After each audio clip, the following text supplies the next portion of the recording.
इस inspirational story in Hindi में एक जहाज समंदर में खराब हो जाता है और लोगों की भीड़ लग जाती है लाइफ बोट्स के लिए। अब आगे क्या होता है, इससे पहले आप लोग चैनल को सब्सक्राइब कर लें। एक बार एक प्रोफेसर अपनी क्लास में स्टूडेंट्स को एक कहानी सुना रहे थे। तो वो कहानी इस तरह थी कि एक समुद्र में बड़ा जहाज जा रहा था और बहुत सारी यात्री उस पर सवार भी थे। अचानक से एक एक्सीडेंट होता है और जहाज खराब हो जाता है। जहाज का कैप्टन ये अनाउंस करता है कि सारे यात्रियों को फटाफट से ये जहाज खाली करना होगा क्योंकि यह डूबने वाला है। फिर लाइफ बोट जो है उस पर सवार होने के लिए लोगों की भीड़ लग जाती है। हर एक व्यक्ति चाहता है कि मुझे पहले सवार होने का मौका मिल जाए। लगभग सारे यात्री सैफली किनारे तक पहुंच भी जाते हैं। रेस्क्यू टीम्स भी आती है, लेकिन एक आखिरी वक्त आता है जब जहाज बस डूबने वाला होता है। सिर्फ एक ही लाइफ बोट बची होती है, लेकिन जहाज पर 2 लोग थे। एक शादीशुदा जोड़ा था जो जहाज पर ही रह गया था। उन दोनों में से जो पति होता है वह अपनी बीवी को जोर से धक्का देता है जहाज की तरफ और खुद कूदकर लाइव बोट पर बैठ जाता है और किनारे की तरफ जब जा रहा होता है तब जहाज डूब रहा होता है जिस पर वह पत्नी खड़ी होती है। वह चिल्लाती और कुछ कहती है अपने पति से। तो प्रोफेसर ने अपनी कहानी बीच में रोक करके बच्चों से पूछा कि क्या लगता है, क्या कहा होगा। मोस्टली ने जवाब दिया कि सर, उसकी पत्नी ने कहा होगा, आई हेट यू, मैं तुमसे नफरत करती हूं। मैंने इतना प्यार किया लेकिन तुमने धोखा दिया। ये सब कहां होगा सर? हो सकता है कहां हो कि मां तुम बड़े सेल्फिश हो, मतलब ही निकले हुए हो।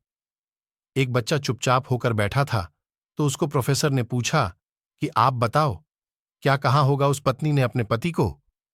उस बच्चे ने कहा कि हो सकता है पत्नी ने अपने पति से कहा हो कि हमारी बच्चों का ख्याल रखना। प्रोफेसर चौंक गए और कहा सही जवाब है, लेकिन तुम्हें कैसे पता? तुमने कहानी सुन रखी थी क्या? लड़के ने कहा, नहीं सर, मैंने कहानी नहीं सुनी रखी थी। मेरी बीमार मां भी जब अपने जीवन की आखिरी सांस ले रही थी तो मेरे पिता से यही कहा था कि हमारे बच्चे का ख्याल रखना। प्रोफेसर दुखी हुए। फिर उन्होंने कहा कि आपकी बात सही है, उस पत्नी ने अपने पति से यही कहा था कि हमारे बच्चों का ख्याल रखना। उन्होंने कहानी आगे बढ़ाई। उन्होंने कहा कि उस जहाज पर जो महिला बची थी वह जहाज बस डूब गया और महिला की मौत हो गई। उस पत्नी का जो पति था वो किनारे पर आ गया, घर पहुंचा, उनकी बेटी थी, उस छोटी बच्ची का लालन पालन किया, उसे पढ़ाया लिखाया और उसका शादी करवाया। और वक्त का खेल है, फिर उस आदमी की भी जान चली गई, उसकी भी मौत हो गई।